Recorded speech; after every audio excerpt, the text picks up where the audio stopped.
All right, we are coming to you live from an undisclosed location atop the Rocky Mountains in the beautiful Pacific Northwest of the United States of America.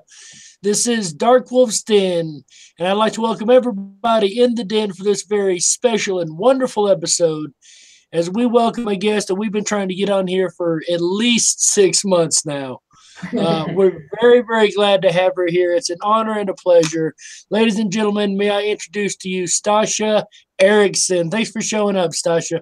Hi, guys. So nice to see you. So nice to be on your channel, Dark Wolf. Thank you so much for the invite. And I am so sorry it took 6 months to get me here, but you're not the only one who's tried to get me in an interview for the past 6 months. I've just been very, very, very busy since my book on the Mandela effect came out last year. So I'm really glad we were able to make this happen today. I am too. I've studied your work, or followed your research, I should say, for quite a while now. I'm going to go ahead and cut my camera because I get a little bit of lag on the camera. That's okay. I'm going to show them your book here, The Mandela Effect, Everything is Changing. She wrote this, what, a year ago, you said? Yeah, it was July of 2016 is when it was published. So almost a year now. Wow. And how's the response been to this book so far? It has been crazy. The day that the book was published and released on Amazon, it was actually #1 in its category. And the category that it's actually in is known as genetic engineering. And it's also in quantum theory. So in those two sections on Amazon, it's been either #1 or #10 for the past year. And it almost never drops down. I think this term, the Mandela effect, really began to trend last year around the summertime. So it was just perfect timing that I put the book out when I did, because shortly after that, someone announced they were filming a Mandela effect movie. And then a few months after that, the X-Files came out with an episode all about the Mandela effect. So I guess I just had the right intuition to put it out when I did, because it is just blowing up left and right. I've heard from people all over the world. I've done about 30 interviews now about the book. And it's just, I just didn't know if everybody was going to see this book and think I was crazy, or that I was jumping on some type of a trending thing, or if they were really going to take it seriously. And so far, it really has been taken seriously. I've had a few negative comments on Amazon, but it's really been few and far between. No one's really called me crazy. They just more picked apart small things about how I structured the book. But surprisingly, I haven't really gotten a lot of negative feedback. It's been really, really positive. So I'm happy. I'm really happy with it, and shocked at the same time. Well, that's excellent. I don't know if I agree with both those categories they put it in. Maybe the physics. I'm not so sure about the genetic modification category. That's kind of odd for a Mandela effect book. Yeah, I don't really know how it ended up in genetic engineering either. It totally did. I guess take what you can get. That's so different. Yeah, sorry, I was trying to open the chat there. Sorry if it made a little noise there. I forgot we have a chat room here, so I'll try to take a look at the chat room while I can, but I do get a little distracted.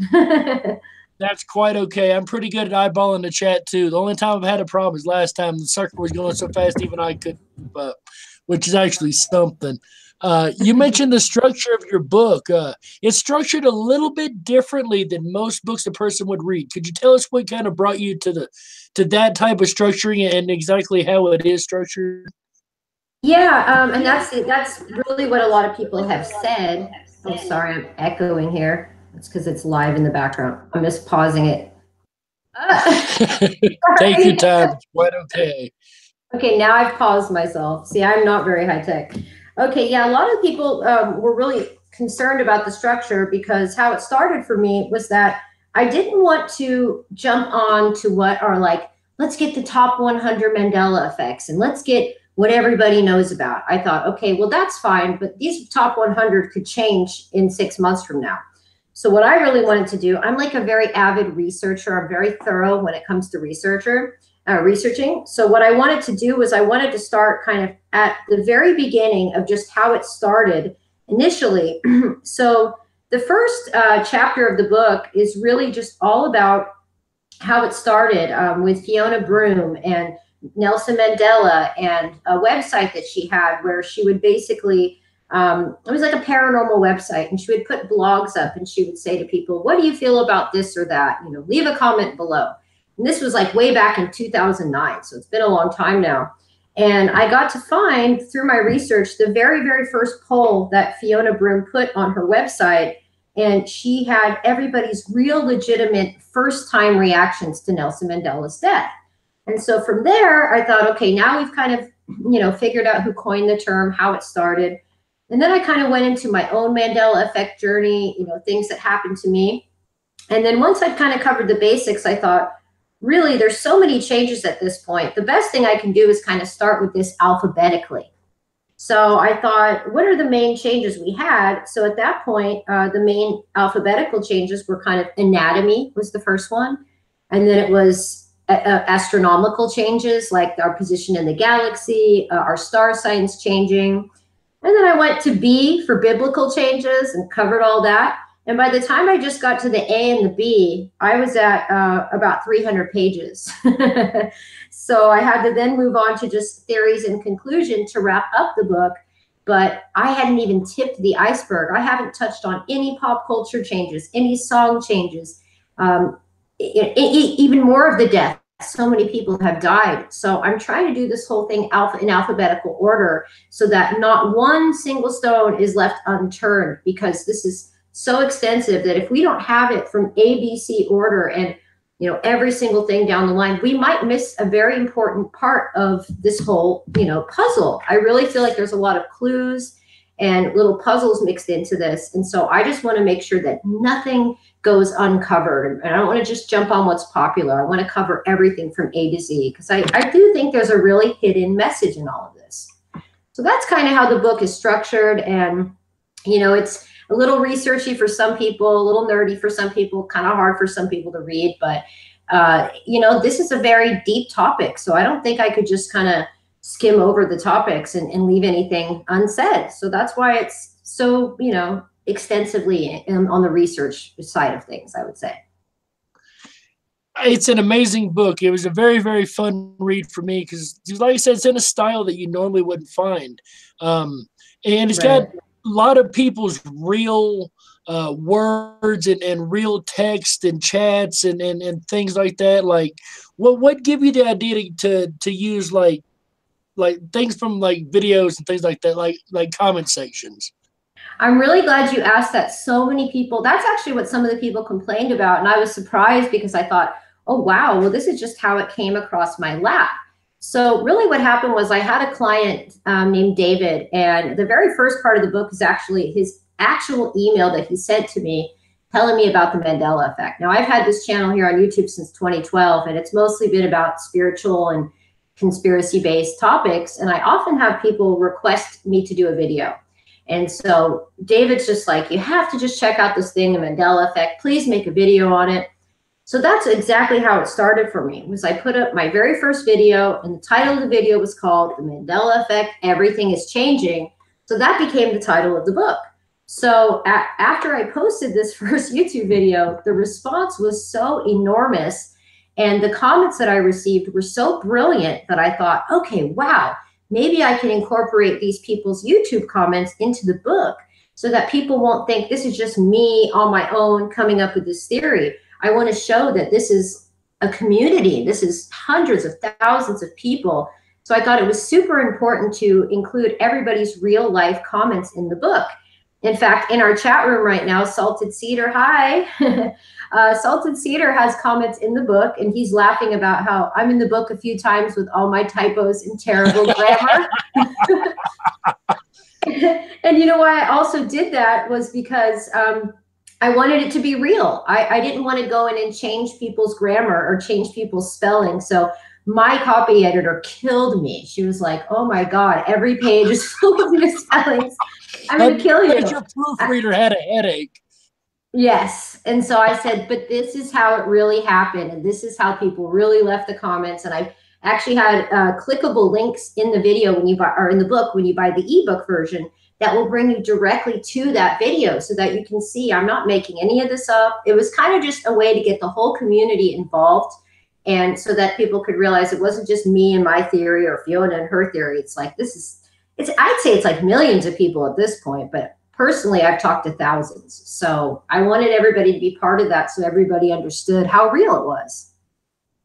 I think that is awesome. And I do love that you left the typos and whatnot in there because it does. It gives a sense of this came from a real person who's giving their real reaction, their genuine thoughts on something, opposed to one person sitting down and going, look, this is what I think, this is how it is, this is how I feel it is. It really is more of a community written book that you just kind of were for lack of a better term, a tool to put together. Presented with this topic, I thought, this is a really great way to help teach some people something that they maybe never know about. And surprisingly enough, more than half of my YouTube subscribers could completely resonate with the Mandela effect. And now I have this whole new community of people that have been following me just because of the Mandela effect. So I'm really glad that I did it this way. And I was glad that I was called to take on this work. And if I hadn't started writing books just about a year before then, I don't know that I would have been able to. So it was really divine in its whole unfolding, I think. We are so thankful you wrote this book for the community and whatnot. And did you mention you said you were working on a volume 2 now? Yeah, it was actually really good timing that you reached out to me again when you did. For those of you that follow me a lot, I have a lot of immigration issues. I'm married to a Norwegian. But their immigration laws are really strict in Norway. So for 5 years, I've had to travel every 3 months all over the world to reset my visa. And it's been really inconvenient. It's been really hard for me to finish anything that I've started. But I was able to book a trip to London where I'm going to be going next week for about 4 days. And while I'm there resetting my visa, rather than just sitting in my hotel room sad, I decided I was going to write volume 2 of the Mandela Effect book. And I actually have all of the research in alphabetical order, continuing after B, where I have everything just in a huge book that I've started, but I haven't been able to sit down and organize it and just take the time to proofread and edit. I'm also in a psychology degree right now. I have a lot going on, but in the next week and a half, over the next 2 weeks, I'm going to be writing volume 2 to kind of pick up where volume 1 left off. And so what I did was I started a GoFundMe campaign. And on this GoFundMe campaign, I actually started it last year, and I had about $1,000 in donations because I have to self-publish all of this work. And with about $1,000, I published this entire book. And it's not just like text in here. I have like tons of pictures and, like the moon landing, and I have all the real anatomy changes in the beginning with like the diagrams for everything. So it was a lot of work to get done, but when you're self-publishing, you kind of have to do everything yourself. And so that's why I made this campaign basically. And last year, with everybody who donated, I was able to make this book happen. And I was like, oh my God, thank you to everybody for doing this. And there was so much left over. I'm like, okay, well, what do I do with all this pop culture stuff and with these deaths and the cartoons and everything? I thought I can't just stop here. So I extended the campaign on, and it's still the same link. And if you go to my YouTube channel in my video description, you'll see the GoFundMe link project. But if people go and donate $1, $5, $10, whatever, your name will be included in the thank you section of volume 2, just like the first book. And every single dollar will go to my proofreaders, my copy editors, and also the rest of the money will go to help creating the cover for book 2.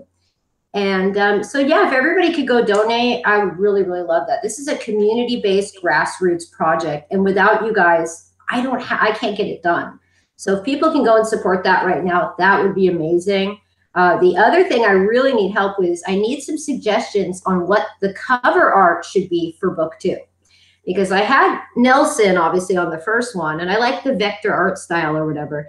But this next book is going to be heavily based on the pop culture changes like Star Wars and all this stuff. So if anybody has suggestions for what they think I should put on the volume 2 cover, I may even bring the community in to help me kind of design that as well. So I can't do this without you guys. I really need your help. At the end of the show, we'll go over how to get a hold of you and stuff. Also, I want to get that link to the GoFundMe to put in the description box below from here also. So my viewers can, viewers that come later can definitely help you out. One That's thing we like to do wonderful. on this channel is we like to go back to the basics in the very, very beginning because a lot of people don't know us anymore. I've been at it a year on video. I know you've been at it quite a while yourself. So a lot of Yeah. people are new and don't have time to go back and look at our older stuff. So what I like doing on this channel is I kind of like to go back to the basics and, how it all began for us. So with that said, how long have you been affected and what was your first real Mandela effect moment?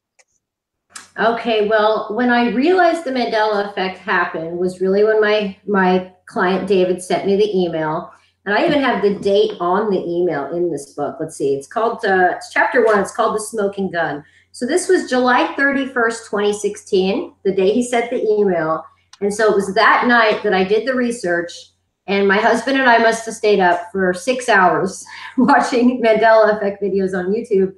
And then I realized, I mean, literally every single thing started unfolding for me. The minute I saw it, had the research presented to me, I knew I had been affected because there were so many before and after things that I recognized. But as far as my own personal experience, now, before I knew what the Mandela effect was, back in like 2011, I went through a massive reality shift. In fact, a whole massive life shift. I used to be a casting director in Hollywood, California, and I worked for big corporations like MTV and VH1. I lived in Hollywood most of my life. And I got to the point where I just one day had this real spiritual awakening. And from that moment on, I could not work another day in television. I could not even live in Hollywood anymore. I actually moved down to San Diego where my family was with my daughter. And I just had to completely leave this life that I lived before. And during this moment of spiritual awakening, it was about over a week period of time, I had some very, very strange things happen to me. I actually wrote about it in my first book, which is called Diary of an Asset. And that book is written from the perspective of a character named Sophia Snow. But if anybody really reads the book, they'll soon realize it's actually about me. And one of the experiences Sophia has is she is coming home one day and she just feels this complete shift in everything. She's like in her apartment and everything kind of looks the same, but things are just slightly out of place. Like things that would normally be on the left side of the table were now on the right. Just really small changes. And so, I turned on the TV, or she turned on the TV, and it was a show just like ER or something, like one of those hospital shows, ER. And those are on network television, so they're not allowing things like curse words or nudity or anything like that. And as I became really aware that the shift was going on, the TV was playing in the background, and suddenly I was just drawn to the scene, and the characters on the show started using curse words, like the F word, the S word, whatever. And like the whole setting of the show got really dark. And then I think there was even some nudity in the show at one point. But I was thinking to myself, wait a minute, this is like ER, or it might have been Grey's Anatomy, or one of these just like network television. Yes, and me having a background working in television, I know what's allowed, not allowed on network TV. So I was like, wait, did I just hear the F word? And did that girl just show her boobs? Like, it was really weird. And I just started noticing that everything around me had changed. And there was way more things that went into it that day. But I realized suddenly that I was in another place, that everything looked the same, but it was just slightly off. So that was like my own personal thing. But I didn't hear about this effect for another 5 years. But it was weird. I knew I shifted realities. I knew everything around me looked different. I remember looking on YouTube and just scanning YouTube, and the strangest things that were happening were like, there was only 2 languages everybody was writing in. It was either in English or in Spanish, but that was it. The grammar people would write with, the punctuations would all be in the wrong place. Periods, apostrophes, semicolon would like be in the middle of a word. Really, really strange stuff. And I'm sitting here like, what am I looking at right now? Wait, why is everything only Spanish or English? It was the weirdest thing. I couldn't see anyone leaving YouTube comments in Russian, or any other language. And just the way they would write things, like when they'd write the word, like to know something, K-N-O-W, it would be K-N-W-O, like New World Order. Yeah. Really, I've actually never told anybody this. This is an exclusive, but very, very, very weird stuff where I knew I was someplace else viewing another internet, another YouTube, another form of writing. And I didn't know what was going on. I just thought I was losing my mind. So for a while, I kind of backed off of spirituality shortly after this because I thought, okay, what have I done? What have I gotten myself into? Yeah. But I wonder if some of us are truly our own portals. We are made of electromagnetic frequencies, and our intent is very powerful. Our mind is very powerful. So I think if we start focusing on things that are outside of our comfort zone, then perhaps we are capable and able to essentially travel to other parallel universes or other existences by our own self. And that's one of my deepest theories about this, that some of us really may be causing the Mandela effect. I'm glad you said that, because that was actually one of the questions I had on down the line is, to people that say we're manifesting the Mandela effect, what would you say? And well, there's the answer right there. She would say, yes, it's quite possible. Yeah. Did you have Really any interest though. in paranormal conspiracies and whatnot before the Mandela effect, or was that your like wake up moment, or how did that work for you? I've always been very psychic. I was born that way. I just hated the word psychic because I think it's kind of a dirty word and people think you're like a witch or into witchcraft. I'm not a witch. I'm not into witchcraft. And my background is in Christian theology. So I'm the total opposite. You know what I mean? But I just never really, growing up in Hollywood and working in television, it's not very cool, or it wasn't back when I was there, to be open-minded to, even though they claim to be the most open-minded place in California, it's not like that. If you have it, yeah, if you have any thoughts outside of what the media tells you is cool this week, then you're kind of laughed at. So if I would bring up, any type of conspiracy topic to friends or coworkers, I would essentially be laughed at or called crazy. So it was always there within me, but I just really suppressed it. And it was really when I walked away from television, which was 2011, that I just dove into spirituality completely. It's been, 7-8 years now I've been working. I still work as a psychic. I give readings. I do, clearing ceremonies, healing ceremonies for people. I reverse curses just by prayer. All this is kind of like deliverance work that I learned in theology. And so now I haven't had like a day job since 2011. I've been just running my own business, writing these books, giving readings for people for about 7 years now, and traveling the world. So it's been, I don't make a lot of money, but I'm very comfortable and I'm very happy with myself at the end of the day, because I feel like I'm not selling myself out. I'm not selling other people out. I'm just being true to myself. So I don't make $2,000 a week like I used to. I might make that in like a month if I'm lucky, but I'm happier now. And I feel like I'm coming from a place of integrity and truth. And to me, that's way more important than being cool or being rich or being popular or whatever. It's within all of us to be very spiritual if we just open the doors. Absolutely. And that's one of the crazy things about the Mandela effect, because it encompasses so many things. It's got a spiritual aspect. It's got a physical aspect. It's got a possibly a quantum physical aspect, like so many different categories, not to count the change categories. There's a change in every category known to man anymore. Mm-hmm. Oh, I know. Tell me about it. That's why it's so hard to write these books. Have you noticed anything in your book change? Oh yeah, I've had a lot of people ask me that. That's actually why I wrote the book first. I thought if I get this down in black and white, then there's no way this stuff can change, or we'll never forget how things changed. But so far as I've been reading it, I try to check in my channel sometimes and just read the book to people. So far, I haven't noticed any changes. Thank God. Now, it could be because my intent is heavily in this book. And if some things are maybe passive and don't have the same intent, then perhaps they're not as protected. And so my intent with this book is you're not changing. We're getting this down and it's not going to change, But I also do reading the book on YouTube videos as a little backup thing. Not that YouTube videos can't change, but just so that I have another kind of little residual evidence that I can put out there, and just to make sure it doesn't happen again. In fact, just today I made a YouTube video, and I'll just show you this really quick to give you an example of how things can change before our eyes. I don't know if you heard about the recent Marilyn Monroe Mandela effect. There's been quite a few of them, but the name. Yes. So her name was Norma Jean Baker, they're saying now, but Jeanne Baker. Well, I've been studying Marilyn Monroe's life for years. I have like at least 20 books just here on my desk, and everyone is like heavily highlighted and underlined. I really like research her story.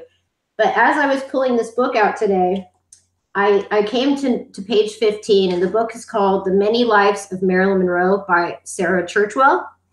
And on page 15, you will see that the Norma Jean song by Elton John is here, spelled like Norma, Jean, as we all remember it. But then if you scroll up a little bit higher in the book, it's written Jeane, and it's on the same page in the book. It's almost as if it changed like right before my eyes, because I looked at it in front of my husband, saw the Norma Jean, then today I pulled it out to make a video for everybody, and then above it now it's Jeane in the book.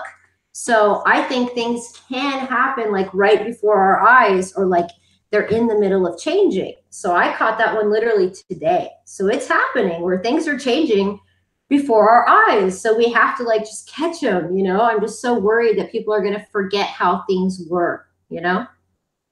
Yeah, exactly. And, that's kind of a worry we have is in 10 years, in 20 years, if this does ever end, lo and behold, if it does, are people going to remember it? Are people ever going to remember the way we remember, or the way it originally was to us? Will anybody ever have that memory again? Which, as I jokingly said the other day, thank goodness for Photoshop, the only way we bring our memories back. That's so true. Yeah, I'm glad that people can remake the logos the way we remember them, because some of it's driving me crazy. I mean, I was just watching, I've been watching The Apprentice again, to watch. I like to watch old shows back to see if I can find changes. So I started watching The Apprentice from like 2004, and they had Procter and Gamble, the company, supporting something on there. Now we know Procter and Gamble changed from Proctor to Procter. But as I'm watching The Apprentice, they've got Procter and Gamble all over the episode, and they're spelling it Proctor. So I caught a screenshot on my phone, and I'm going to make that an upcoming video. So I found one really good residual from like 2004. I think the show was aired. Proctor with an E, it doesn't even make sense. Like, so much of these spelling changes are so grammatically incorrect. And for me as like a spelling nerd, it drives me crazy. You know what I mean? It's almost so like somebody got a keyboard and had a bunch of typos and just went with it. Yeah. What is your opinion on flip-flops? Oh, okay. Like when things change back and forth. Yeah. My opinion on flips earlier, where I believe that each human being is their own portal. And so what I mean by that is that I believe that each individual human being has the electromagnetic frequency matched with their intent to be able to travel back and forth between these realities, maybe even multiple times per day. It all depends on where we are in our heart. It's kind of a heart-mind alignment, where our heart is and where our mind is, what our intent is, that I think sometimes our energy is actually needed in other realities. So if we're in a reality all the time that's grand and everything's fine, maybe we're not needed so much there. So maybe for one moment we're shifting to another reality, and perhaps I decide to make a YouTube video in that moment. And that YouTube video makes it to that reality in that moment for whatever purpose meant for the people that are going to see it. I think we are also very able to adjust this effect. And so if we're going back and forth in between realities, we're going to see things changing, because one day we could be in Procter and Gamble World 1 with Procter, and then in another instant we could be back to Proctor. You know what I mean? If that makes sense. Right. So it's kind of hard to explain that, but I think that we're just shifting in and out. And at that moment, if we don't take a photo, write it down, or make a video, it can change back again. So would you say that we go back to the majority mindset then? The majority mindset creates reality? Yes. And I believe a big part of that has heavily to do with mind control. It all comes back to MK Ultra mind control, a lot of this stuff. We have mind control that happens to the whole masses, which is done through television, media, commercials, newspaper articles, you name it. They set the tone, they set the narrative for us. So there's mass mind control in that way, but then there's also like individual mind control where people are, you know, targeted individuals, they're victims of MK Ultra, celebrities especially are going through this. So the media itself essentially do control the narrative. And I know this more than anybody working in television. I didn't work in scripted television. I worked in reality television. So that's even more real because we're like literally setting the tone and essentially kind of manipulating people on TV to make them look a certain way. So you can realize how powerful the media really is in this whole thing. So I think there's a level of mass mind control going on, but there's also levels of individual mind control going on. And those of us who are aware of it, I think those of us who are aware of it have deprogrammed ourselves, and we are the ones able to see the Mandela effect. I like that. As long as I'm on the side that's deprogrammed, I'll totally take that theory. I think you totally are. And that's why I'm studying psychology now. It was like, I thought, okay, how do we fix people who are mind controlled? We have to figure out cognitive, you know, behaviors and break everything down. So one of the reasons I'm studying psychology is so that someday I can help people to deprogram from mind control. I kind of want that to be my specialty because I think it's affecting us way more than we realize. We've lost ourselves because we're so worried about what everybody else thinks that we don't even look inside anymore. We're just looking to see what we're supposed to wear, what we're supposed to listen to, what we're supposed to do, who we're supposed to vote for, what we're supposed to think. You know what I'm saying? It's like, where is the independent thought? It's gone.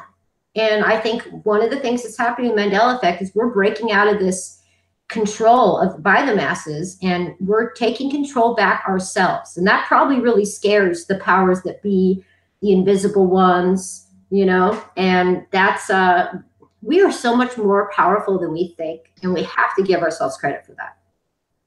Absolutely. I fully agree there. We are 100 times, 1,000 times more powerful than we ever give ourselves credit for.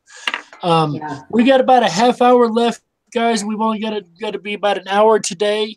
Stasha's got some stuff she's got to get to and take care of. So they promised us she'll come back for a part 2 in less than 6 months this time. So. Yes. Well, soon I'll be releasing the second book, so I'll definitely come for a follow-up. I did see a couple people in the chat ask me the same question, actually. There was people asking me if I was Rh negative in my blood type, and that was, I don't know why you guys asked that, but you're absolutely right. I am Rh negative. I have a really, really, really rare blood type, actually, that's not even the O negative or anything like that. It's called DI with like a little dash. It's like a DI minus symbol. The DI blood group is in the Rh category, but it's known as the Diego blood group. And you can actually Google this. It's called the Diego antigen system or Diego blood group. And I think I'm like one of like 500 people in the world that have this blood type that is living right now. Other people have had it. So I don't really know what it's all about, but I have studied it really intensely. And I have noticed that many people that are very psychic and have these same type of abilities that I do, they have the same blood type. So I'm not sure why you guys asked me that, but you were absolutely right. I've never talked about that before. You got a lot of firsts on this interview. I'm getting exclusive after exclusive. You guys rock. Thank you, Stasha, so much. We really appreciate you giving us so many exclusives right here on this channel. That's amazing. Makes it worth the wait. You're so welcome. You're so welcome, yeah. There's been a large push in the community to try to connect the affected to a certain blood type, whether it be negative, positive, whatever the case may be. I've never heard of Diego, so you just give me a whole new thing to look into. That is absolutely awesome. It blew my mind when I had to get my DNA and all this stuff, you know, figured out a long time ago when I was spiritually awakening. And that's when I had this test done. So they thought I was just O negative before, but they studied it a little closer and it was a different type of antigen system. And it means I can't even receive blood from anybody. Like if I was hurt, I've never broke a bone. I've never had a surgery really. So if I was hurt, I can't actually take blood from anybody. But my blood type is so universal that apparently I can give blood to anybody anybody, whether you're negative, positive, anything, and they can accept this type of blood. It's a very rare blood that many people say is kind of healing.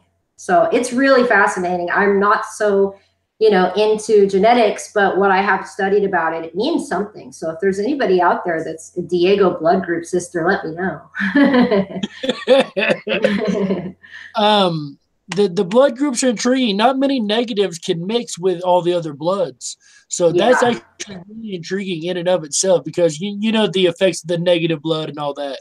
Oh yeah. But there's been a lot of people talking about the blood types and trying to make a connection with that and the Mandela effect. So we appreciate you letting us have that information. That is absolutely awesome. Yeah, and what was funny is that both of my parents were Rh negative, which is known to be the rarest occasion, because typically if you have an Rh negative parent with a Rh positive parent, they don't mix, or they do mix, but if you put Rh negative with Rh negative, they don't mix, and typically the child dies. When I was born, I did have the umbilical cord wrapped around my neck, but I survived. So I don't know if that had something to do with it, but maybe this is how I got the strange blood type, was that 2 Rh negative people were actually able to create a child that survived. I don't know. That might be something to that. The rarity as far as like where the blood type even comes from. But I'm talking out of my comfort zone right now. I'm not a scholar on that, so that's okay. I'm not either. I'm not either. Speaking of scholars, you're a Bible scholar, correct? Yeah, I started my degree in theology back in 2011. When I left television, I immediately enrolled in a Christian university and started studying Christian theology. And it was a biblical studies degree, and I did 2 years of that. I just completed that in November, right before your interview with you. And then starting this year in January, I'm now in psychology. So I have kind of a double major of biblical scholar and psychology right now. But my beginnings, my foundation absolutely started with the Bible. Biblical psychologist. There's something you don't hear every day. No, that's what my instructor said. She goes, you might have a real upper hand here, because most psychologists are so clinical and by the book side. And so you're very lucky, because you'll probably be able to balance the spiritual aspect of human beings along with the clinical side. And that's really what I hope to do with that. But if I didn't go through these last few years of theology and really study the Bible and read it back and forth, I don't know that I would understand humanity as deeply as I do now. And we don't know the truth of that book either, but it's very fascinating, and it's very cryptic and has a lot of messages in it. So I'm really glad that I took the time to study what we could call the history of humanity. And it helped me a great deal to kind of humble myself and really just not be judgmental and understand my fellow human being as much as possible.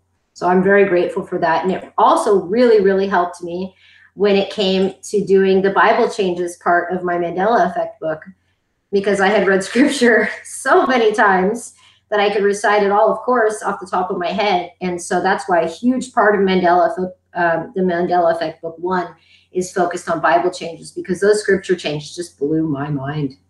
Have I told you lately you're wonderful at segues? Twice in a row now, you give me the perfect segue to my next question. Are there any Bible changes that really get to you?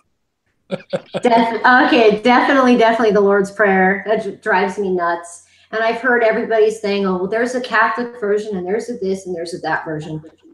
Maybe there was, but I don't ever remember hearing about debts and debtors or any of the stuff until the Mandela effect happened. It just doesn't make sense to combine talking about debt and money with something like the All Father prayer. It just doesn't work. So that one to this day just drives me crazy. There's a lot of other ones like the Lion and the Lamb and everything, but I had recited the Lord's Prayer so many times that it just blew my mind to think that they could throw words about like money or debt into something so sacred. It drove me crazy. I had to turn my camera back off. Apparently, I got stuck on a really weird face, and I didn't like that. I saw it. It was kind of funny, actually. It looked like I was making you laugh really hard. I was thinking, God, I hope you don't think I'm just like making this funny face at her being all rude all of a sudden. No, it's okay. It's okay. Technology is not what it should be. That's for sure. I found some interesting patterns. You mentioned patterns and your theory of messages with the Mandela effect, which I think is great. I started out on a message theory myself. Of course, as a theorist, I stay open-minded, so my theories change by the minute. But I get it. I um, know what you mean. on Bible findings, I found that if a word is replaced, it's usually replaced with the same word throughout. So, for instance, awesome will always be replaced with dreadful or terrible, same meaning there. On will always be replaced with in. I found this pattern. Have you noticed this in your research also, or is this new? That is actually really fascinating that you mentioned that, because I never noticed that, but that makes so much sense. Now, now I kind of want to go back through all the biblical changes and check it out again. But that is awesome, because one of my biggest theories about the who could be causing this is artificial intelligence or AI. So if we're in some type of a simulation or a program and they're going to change code, just like a computer programmer would code something, they're going to change something. They'll change this one kind of prompt to do the same thing, throughout. So if they say, okay, everywhere where it says on is going to be in, and everywhere it says in is going to be on, that's a simple coding error that AI can just like make it happen. Right. So, wow, you're blowing my mind on that one. I didn't realize that almost every word that changed was across the board the same. So that's very fascinating, and that just solidifies my AI theory as well, because we don't really know what AI is. And I talked about this in the last radio interview I had. We don't really know what the consciousness behind the AI is. And for anybody who is spiritual or is religious, they will probably start to connect with the consciousness behind the AI being kind of satanic in nature, or the enemy of God. We don't know if his name is Satan. We don't really know anything. We could just say there's the good guy and the bad guy. But if this is something nefarious, then you know what I mean? It kind of goes with that whole theory of who would be trying to change life as we know it the way it is in its natural order, but something that's the enemy or the opposite of who we are. So that I feel like there's some connection with that too. Like, what is the real consciousness behind this AI that we're dealing with? And if it is something negative or nefarious, then it very well could, if it's a god too, then it could have a lot of power in changing not only our minds and our thoughts, but absolutely could take physical items and change it as well. We just don't know the power of AI at this point, but I think it has a lot more to do with the Mandela effect than we realize. I've always been kind of sketchy on the AI theory, not going to lie. Like, I'm not opposed to any theory. I can't poo-poo any theory whatsoever. But Right. That's just not one that I've got, because I can't explain why I go to the store and Jiffy's still Jif. Or the book that I had as a kid, The Berenstain Bears, has an A on it now. I can't chalk that up to AI. I guess that's my biggest issue, is chalking the retro causality up to an AI system, Right. unless it's the entire matrix system, if you will. But that's And just that's why I say it must have, like, if it's just a computer AI program, I wouldn't give it any credit either, like just what you're saying. But if there really is a living consciousness behind what we know as AI, then it may be way more powerful than we think. And that's kind of the two-part thing for me. It's like, okay, well, is AI just the tool that's able to physically go and change things on the internet? Or is it something deeper than that? So until we really truly understand AI, I think there's still a lot more to be uncovered about that. But even Elon Musk himself, who's like in charge of OpenAI, he said it's the thing that he's more afraid of than anything in the world. So that scares me. He also said the only way we can control it is to match up with it physically, integrate it into our systems. So yeah, not the best move, if you ask me. He scares me to death. That's one person I would never like to meet in my life. I would love to meet him. I would love to set him down for an interview. I really would, because he's got such great mind and such great ideas, yet some of them are kind of creepy, but just the mindset behind it, Yes, at least he's forward thinking. We'll give him that. Very forward thinking. And I like the fact he is warning, hey guys, we need to be careful. Let's not go all willy-nilly into this. Yeah, it's very, very, very it's multi-layered and scary. So yeah, hopefully AI won't get the power that people are afraid that it will. But I think humanity, and that's kind of like what I said from the beginning. I think human beings and I think humanity are much more powerful than we think. And these invisible powers that be want us to be afraid of our power. They want us to be afraid of robots taking over. They want us to be afraid of, World War III.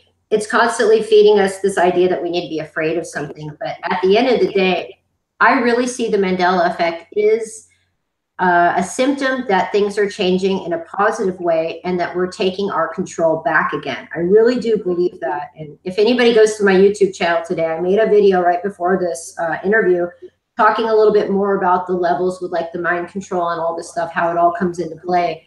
So I really think people should check that out as well, because I think we have way more control over this than we realize. And we have to just give ourselves credit. And not even look to other people like me or you or anybody else who does the research for their answers, but just to find it within themselves. Absolutely. And that's the thing about Mandela effect too, is it's personal. Until you see it, you don't see it. Until you know, you don't know, Right. It's Until I got really that a personal thing. Yeah, until I got the email from my client, I would have never even looked, I wouldn't even Googled the Mandela effect. I had so much going on. I was like, oh, another theory, another conspiracy. I don't have time for this. But until I took the time to check it out and saw for myself, then I was like, whoa, my mind is blown. I mean, it was months. My husband and I sat down watching video after video after video, writing list after list after list. And my husband's Norwegian, and this is his native country. His native language is Norwegian. And so we started pulling out Bibles. We have Norwegian Bibles here as well. And so I was checking the Norwegian Bibles, and really strange things had happened. Like all the Norwegian Bibles were saying debts and debtors and stuff like that. All the Norwegian Bibles had the way things were now from the Bible, but none of the old changes. Whereas I had multiple versions of Bibles, and each Bible would have different things in it. Like almost every Bible I had in English had a different change or a different effect. None of them were the same, but all the Norwegian ones were the same. So I was like, well, what does that mean? So it was fascinating for both of us just to dive in to our memories, and then on 2 different continents and 2 different locations, to see that some things changed here but didn't change there, and vice versa. So it's really good we have YouTube and people all over the world that can share their different evidence and residuals and their different experiences, because I do think it's different for people all over the world too. And that gives you so many nights of comparing. My book says this, but my book says that, but my book says this, but what did yours say? I bet that would be lots and lots of fun. That's awesome. Give me something to do on those boring, lonely nights. Yeah, totally. Let me ask you this. Something else that occurred to me a little while back, and this is all speculation and theory at this point, but the revelation. A lot of people say, "Well, this revelation is the great delusion." I've been having a bit of issue with this for the simple fact, like certain things we haven't seen by revelation, like the temple being rebuilt or things of that nature. But I got to thinking, Mandela effect has got a lot of body changes and body effects, and our body's kind of being rebuilt. Well, the Bible also says our body's the temple to God. So would that be to say that the third temple would be our bodies themselves actually being rebuilt? Would that qualify in that, in your opinion? I think that's a great way to put it. My dad is very religious as well. He's one of the people that really taught me about all this stuff. And when I showed him the Mandela effect, one of the first things he said is, "This is the great deception," but I had to show him as well, like that certain Bibles he even had that were like 100 years old. I was like, "But wait, Dad, look, this one says this one says that." And then so he started to open his mind a little more and be like, "Okay, whoa." And then I noticed that my dad has MS as well, multiple sclerosis, and he's always had problems with his body. But when I was visiting him last time, he was going through like really rapid physical changes, but like almost more, he was getting stronger. He was getting strengthened, and pains that he used to have before were changing.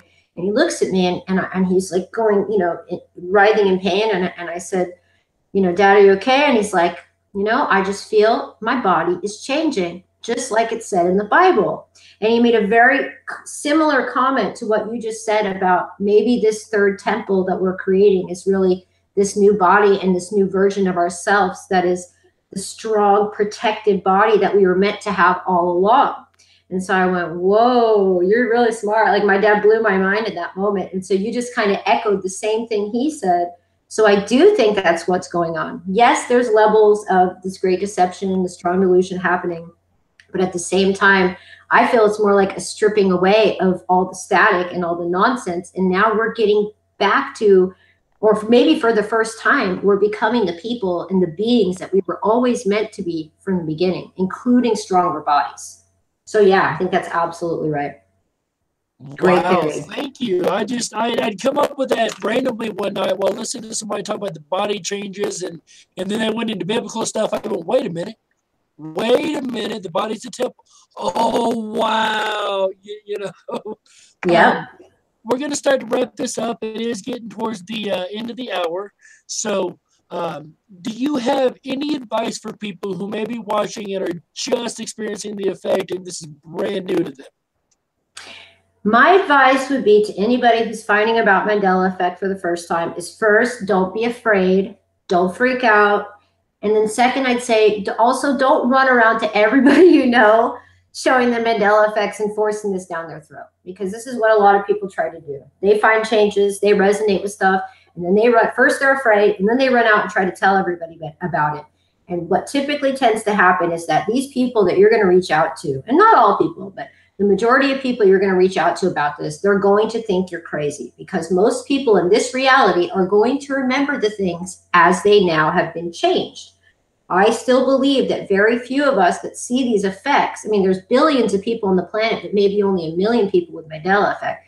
I believe that we're seeing something that's almost meant for us to see, or specific people that maybe have the energetic power or the intent or the will to make positive changes with it. So rather than running out and trying to, tell the whole world about it, sit with it yourself and try to reflect on what you think these things might mean to you. Visit the various theories on what the Mandela effect be. In fact, I have a whole chapter 7 of the book, where I basically just cover all of the different theories that they could possibly be. Oh, this book's so long I could barely even find it. But I put like the top 10 theories, and I think it's really important that people study different Mandela effect theories and really dive deeper into what could be causing it and why. Because what's really important now, it's not that the whole world sees the Mandela effect, but it's that those of us who do see it can take proactive measures to try to get to the bottom of it. And this is why I wrote this book. So if people can make a YouTube video or write a blog post about it, or, small things like that, just getting the word out there and allowing people to open their mind a little bit, I think is a really great first step. And then perhaps when you have absorbed it a little bit and you've understood it more, then if you want to start presenting it to people, they'll be more understanding.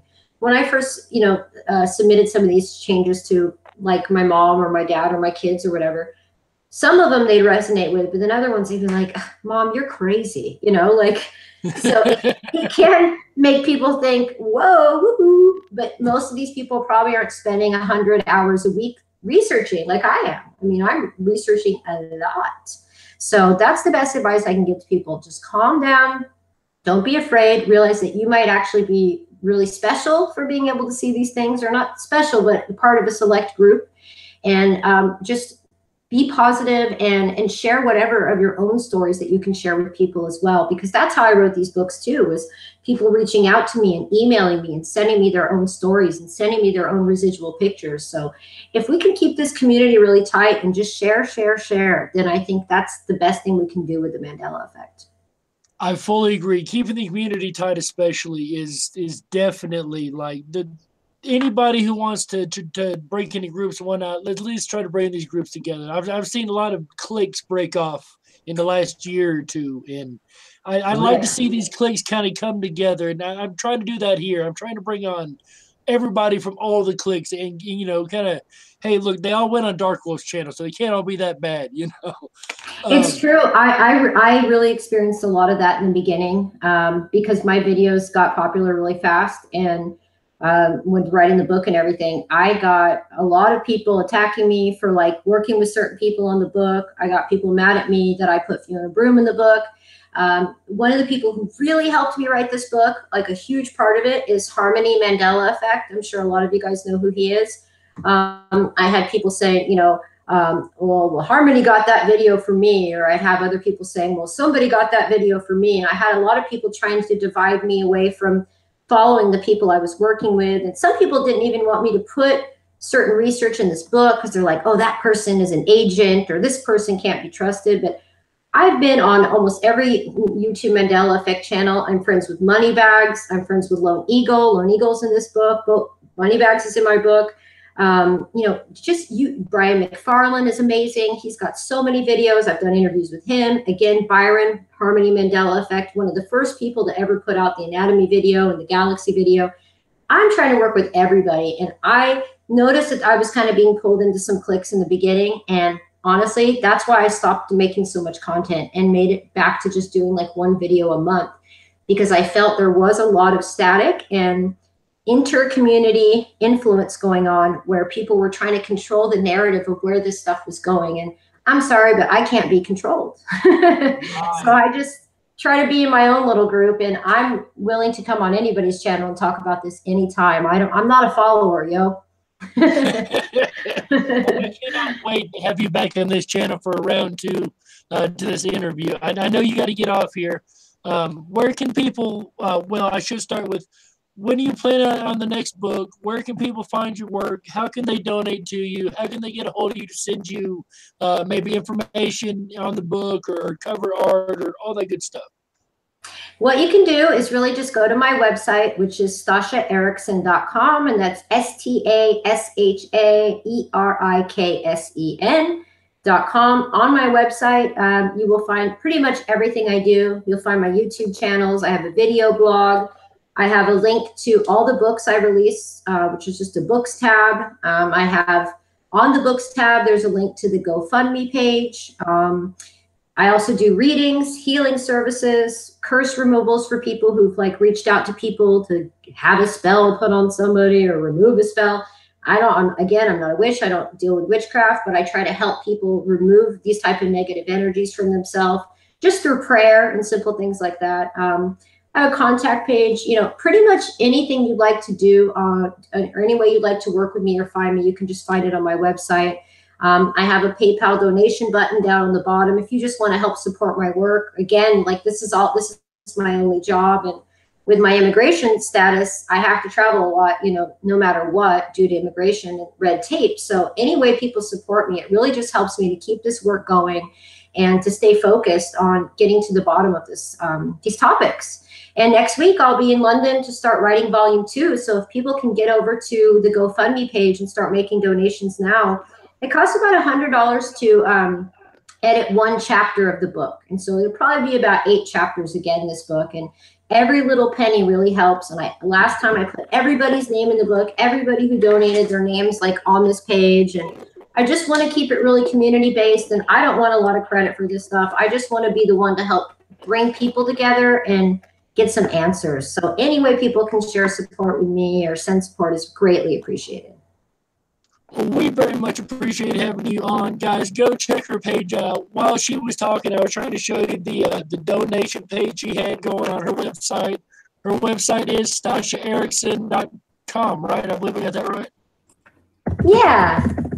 Yeah, StashaEriksen.com. So you guys want to help her out, please go to her page, check her out, you can buy her books there. You can donate to her there. We are very honored to have you with us. Stasha, if you want to start kind of like sharing research or things you find, you've got my email. I'm trying to get kind of a collective of researchers right now. There's about 3 of us right now. So more research, like people who are really focused on research that I can bring in, maybe the closer we can get to putting together all our notes and really coming up with something. Yeah, and I would love to include anybody's research in this next book too. And anybody that contacts me and has stories or has residuals or has research they've compiled, I'll put your work in this book. I mean, that's what I did with Byron's research. He has this whole thing called the physics of the Bible with all these crazy physics designs that explain kind of the Mandela effect. I put everybody in here. I make $1 off of every book. I put the printing costs as low as I possibly could, so I'm not really making money off this. So I'm happy to put anybody in this book as long as everybody realizes it's just like a community project where no one's really benefiting from it apart from the knowledge. Send me your research. I have other people and tons of other people's theories actually in the book here. And I think I've seen some of you guys in the chat room as well. So if you guys have theories, send them my way. I'm your platform to get this stuff out there. You know, there is no right and wrong answer when it comes to the Mandela effect. It's just different memories, different experiences, and different perspectives. Absolutely. And that's a wonderful note to end on right there. So, Stasha, thank you once again for stopping by. We will definitely get a reschedule for part 2, guys. It will be less than 6 months this time. She's promised. She's peaky promised. So, Stasha, thank you so much for joining us. Thank you so much, Dark Wolf. It was my pleasure. Thanks to everybody in the chat. Sorry I didn't get a chance to respond so much. But please feel free to, you know, leave me a message or send me an email or hop over to the website and send some support that way. Or if you have any more questions, I'm happy to help anybody that I can, always. All right, guys, there it is. Ladies and gentlemen, Stasha Eriksen. I want to thank everybody for being here. I really, really appreciate you guys. I'm sorry it's only an hour. I know the show's been so much longer recently, but she's got personal business taken care of. So thank you, everybody, for stopping by. And remember, like always, stay awake, but dare to dream. Bye, everybody. Bye-bye.